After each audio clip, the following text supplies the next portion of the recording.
Hello, everyone. Hope you all are doing well. Welcome to Boys in Blue, your Desi channel dedicated to our beloved club, Manchester City. And on behalf of Boys in Blue, I wish you all a very happy new year. Hope your 2024 is just like Manchester City's 2023. Simply incredible. Hope we all hope for that better. The way our club had 2023, hope we all have that 2024 just like that. And in this episode, we are going to talk about our upcoming game in FA Cup. Start of our title defense. Many people forget that this is your title defense because we were literally champions of FA Cup last year. So we're gonna start that. But before that, we're gonna touch upon our game against Sheffield in the Premier League. We did not do the separate review for this, so I just thought we'll just quickly touch upon this in this episode. On Sheffield United, it was a 2-0 comfortable win for Man City. That's what we expected. And preview as prediction, I predicted 4-0 win, some predicted 3-0 win. 2-0 is not a bad score, and especially when you look at the performance, that's what we expected. Um, After the rough patch we had, where we dropped minus 3 points against Palace, Everton game was the one where we had to get 3 points anyhow, whatever be the performance and all. But this was the game where you expect a good performance, and that's what we did. In the overall 90-minute game, we were completely dominant. We were comfortable. I don't remember Sheffield posing any threat to us at any point, bearing few small hiccups. But overall, all in all, it was a good performance. Looking back on the goal, Rodri got the ball in midfield, went ahead. He almost ran like half of the field, went outside of the box, and a very intelligent play. He saw goalkeeper is almost on his right, so he saw the left flank, the left post was almost available for him. Grounded shot, bottom left, amazing goal, 1-0 to Man City. After 1-0, there was I could see there was more game management in this. It was more of a game management. We were not losing much of the ball. We were keeping the ball. We were not hurrying it up. We were trying to create chances, but of course, where there was lack of conversion. Cut to second half, there were more chances coming from the left hand flank, especially after the introduction of Oscar Bob. What a player, man! What a player we have there. Um, there were few chances coming from the side, and of course for the second goal, what an incredible pass that he gave to Phil Foden for the second goal. Between the two players, found a great pass, and of course Phil Foden getting the ball, laying it up to the Julian Alvarez, tap in 2-0, comfortable win. That's what we expected, and that's what we got. And there was more of as I mentioned, there was more of a game management which we were lacking in the games like of Chelsea, Spurs, Palace, where you are leading but still conceding. There was lapse of concentration like that. In this game, there wasn't much. Of course, City has more quality than Sheffield United, so we did not expect much from them. But still, in this game, we kept that composure. And big thing, there was a clean sheet, which we had like missed in the Premier League for like a long time. So yeah, all in all, good performance, comfortable victory for Man City, and yeah, we move on. Talking about our game against Huddersfield, I would just want to touch upon 2023, the great 2023 that we had. I mean, come on, man. As a City fan, we just can't complain. As what an incredible 2023 year that we had. 5 trophies. We've like we broke a lot of records, which of course I'm going to talk about. But as a City fan, where you just think about it, how can your life get better? And in the Premier League, won the FA Cup, won the Champions League. On top of that, there are 2 additional trophies in so UEFA Super Cup and FIFA Club World Cup. I mean, wow, what a time to be, what a time to be a City fan. It's just incredible. When just looking back certain records that we have gotten this year. Just to talk about that, Man City have the most win in all competition in 2023. If you look at across all top 5 leagues, we have more wins than Real Madrid, Inter, Barca, all of them. In the Premier League, we of course have more. We have, I guess, out of let me just recheck the number. We have in 40 games we have 29 wins. We have scored more goals than 95, and we conceded very few goals at 38. So all in all, we have dominated entirely in the Premier League. Be it wins, goals, goal considered top notch. Um, on an individual level, Erling Haaland broke a record, 36 goals in a calendar year as well. Like on every aspect, Man City has been Rodri. I guess he's on a winning streak of 49 games, if I'm not wrong. All in all, when you look at it, we have dominated this year incredibly. When you start think about Premier League in the start, we lost to Spurs, and there was so many FF 115 charges as rival fans keep trying reminding us. And after that, there was Pep Guardiola press conference where he said, "I'm not moving from this chair. I can assure you that." And after that, we went to Aston Villa, beat them 3-0. The comfortable team was galvanized. We were one. It was us against the world. And it was just not for the PR team that, yeah, we were us against the world. It was actually a thing. Player believed that. And when you look at the Premier League, beating Arsenal home and away, battered United 4-1, battered Liverpool 4-1. I mean, look at the results, and we thought this title is going to go to like a last day or maybe 37, 38. But our resilience was so incredible that Arsenal were like, no, we can't compete with this team, and that's what we showed in the Premier League.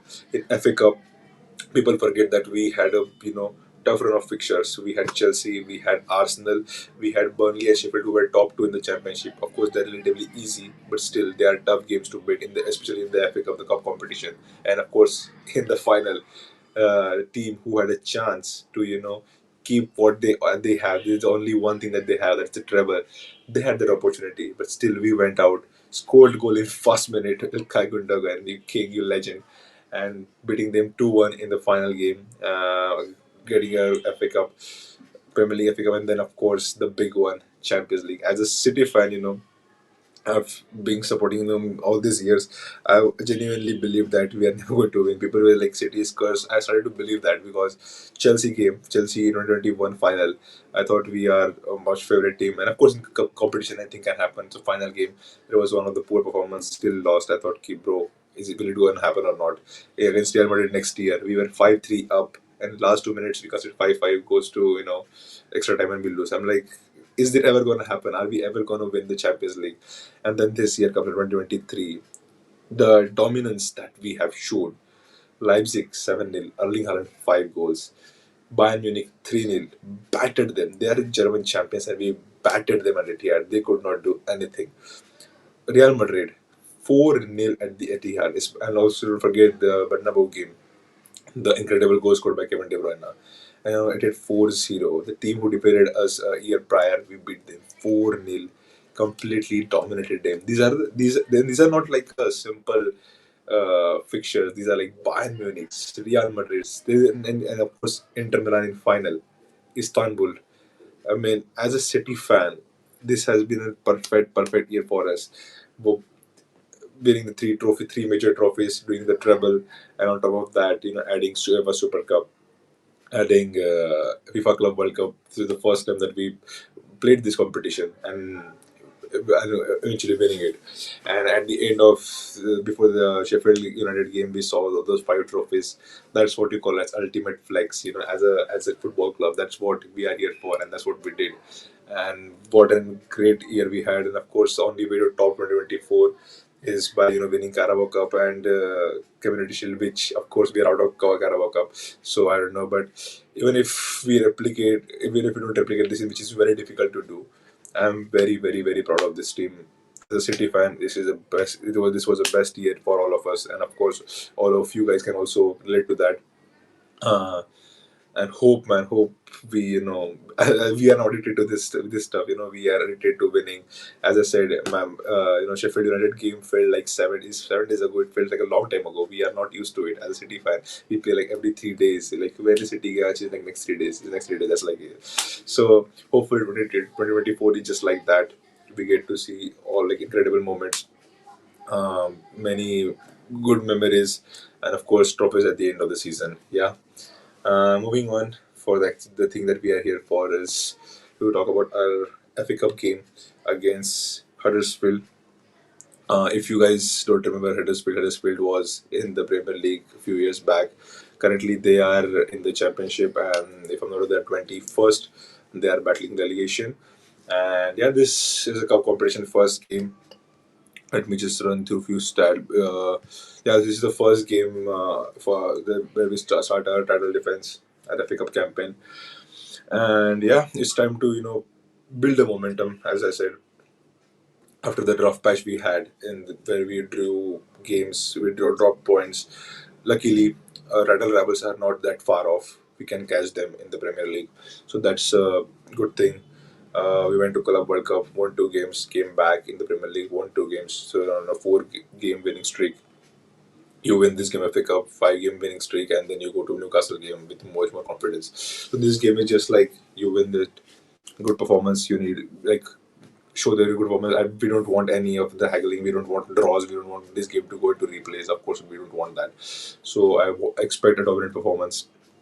I expect clean sheet. Hopefully, hopefully that's will be a moment. Before that, let's just touch upon Pep Guardiola Conference because he has given us good updates on this nine players. First, he spoke about KDB, Doku, and Haaland. He said they are training with us for the last 2-3 sessions. Jeremy feels really good. Kevin as well. We have to be patient with Kevin and give him the right minutes. Erling is a little bit better. It's done, so we have to be careful. He's done 2-3 sessions and feels good after. I don't know for Sunday or Newcastle, but hopefully for the rest they will be ready. So we are on the verge of getting our three key players back, especially Kevin De Bruyne, which we have almost missed. The last game he played, I guess, was the first game, one league game he played. After that, he did not feature this season. It's a massive boost for us. And as Pep Guardiola mentioned, we have to be patient with him and give him the right minutes. That's what is important. Against he was on the bench against Sheffield, as you guys could have seen when he came on the reception, 40,000 people, just applauding for a substitute guy. I think that was the most, you say, the loud moment of the game because we expected to score goal against Sheffield. We expected result, but that was something that happened after a long time. So, okay, we saw KDB back. Don't know if he's gonna feature. I don't think he'll start against Huddersfield, but he may feature for a few minutes if we are in a comfortable position in the game. Same for Doku and Haaland. Good to have because Alvarez has been doing really well in absence of Haaland. He has scored a lot of goals, but of course, when you have main man up front, you're always in a good place. Doku will is a good to have, especially and his absence has given Jack Grealish also another boost that where he has started scoring goals. He has been he has been involved a lot in the game. So good to have all these three players. On John Stones, Pep Guardiola said he's getting better, but he's not training with us. So I think we have to wait for a few games. The good thing about January is that we just have three games, and if we qualify this round, we'll have four the next round of FA Cup. So we don't have as many games in the January. We'll of course we as a team will go to I guess Abu Dhabi for uh, season break. There it will be a refreshing moment where they will recover well, get back to fitness, and where we'll kick on the latter part of Jan and start of the February where we'll have Champions League games. And when you look at the fixture, Feb, March, April, they're crazy. Arsenal, Liverpool, Chelsea. They're like clutch cutter between the Champions League games. That's where we're going to require all of our players. There is one thing that which I did not, which was shocking to me was like Bernardo, Phillips, Nunes, and Scott Carson. Of course, like Phillips and Carson are obviously won't have been playing tomorrow's game, but still, Bernardo, Phillips, Nunes, and Carson, they are all suffering from illness, so they won't be featuring tomorrow. I'm not sure if I think they've missed the transition, so I don't think they're going to be in the match day squad as well. Rodri and yeah, Rodri is currently in Madrid following the passing of his grandmother. So our thoughts and prayers goes to with Rodri. Rest in peace to his grandmother. Uh, that's that we can't do much about it, and hopefully their family and him are doing well. So all in all, we are thin for tomorrow's. When you look at the first team players squad, we don't have as many players, but we on quality we should be expecting a win. We should be. This should not be as complicated as it looks like. So we hope for them. Just moving on, we'll just talk about our head-to-head stats between City and Huddersfield. Like Man City have never lost an FA Cup match against Huddersfield. The most recent victory was in a fifth round in 2016-2017. That was Pep Guardiola's first season. And if I remember correctly, Pablo Zabaleta had scored a goal. I think it was his last goal for Man City. Uh, Man City have lost their last two games. Huddersfield have lost their last two games against Manchester City in all competition, and on that, Man City have won their last 11 FA Cup home matches, scoring 47 goals and conceding just four. That is a very mad stat. In last 11 FA Cup home games, we have scored 47 and conceded only four. Our last home defeat was a game against Middlesbrough in January of 2015. 2015 January. Yeah, I remember that game. I guess in that game, Frank Lampard was playing for us. Uh, so yeah, when you talk about the historical factor of this game, we are in a very good position. We should be expected to win this game. Um, as a kick on the FA Cup campaign very well. Keep building on the momentum. Make sure we are the performance. Make sure the performance is there. Make sure we build on it, and give the momentum ahead. Just looking at on the what expected lineup has been, because we have thin on a lot of players, but I think because of that is the lineup becomes very straightforward. Goalkeeper will be Stefan Ortega, of course. On the left back, I expect, and then back four I expect Ake, Ruben Diaz, Guardiola, and Akanji on right. In midfield, I expect Kovacic, Rico Lewis, Alfil Foden, and in attack, Jack Grealish on left, Alvarez in front, and Oscar Bob on right. And Oscar Bob will definitely feature, I think, the way that kid has been performing, and especially the cameo, not cameo, he's played like 30 minutes against Sheffield. Incredible. I mean, we have a good player in a good player at our hands, and I think he's going to feature a lot this season. And these are the games where, especially when players are unavailable, like Doku is unavailable, Bernardo is unavailable. This is the play. This is the time where you shine, and I expect him to show his quality on the pitch. So yeah, that's what I expect the lineup will be. Score prediction. I'll go with safe 3-0. I think so, even with this team we are capable of scoring goals. We have creator like Phil Foden and Grealish on the field. Oliver Alvarez, of course, in the box. And with the defense, I think we should be expecting a clean sheet. So I'll go with a 3-0 win for Manchester City. And yeah, that's like a wrap up for our episode. Hope you liked the episode. Please do let us know. Any comment from your side. What thing that we should cover? What's any feedback? Also, always welcome. To get better. And I will of course request you to please do subscribe. Please do like, share, and please comment and do let us know where can we improve. Till then, we'll meet you in the next episode. Come on, City. Let's go.